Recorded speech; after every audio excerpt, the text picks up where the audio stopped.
అనంతపురం జిల్లాలోని లేపాక్షి ఒక ప్రసిద్ధి చెందిన చారిత్రక గ్రామం. వీరభద్రస్వామి దేవాలయం, వేలాడే స్తంభం మరియు భారీ ఏకశిలా నంది ప్రధాన ఆకర్షణలు. ఈ ఆలయాన్ని 16వ శతాబ్దంలో వీరన్న విరూపన్న నిర్మించారు. ఇది కూర్మాకారం, కొండపై ఉంది. ఆలయ మండపంలోని 70 స్తంభాలలో ఒకటి నేలకు ఆనకుండా గాలిలో వేలాడుతూ ఉంటుంది.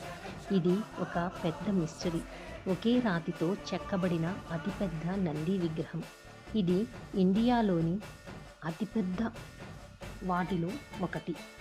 సీతమ్మను అపహరిస్తున్న రావణుని ఎదిరించి జటాయువు గాయపడిన చోటు ఇదేనని శ్రీరాముడు జటాయువుని పచ్చి లేచి నిలబడు అని పలికాడట.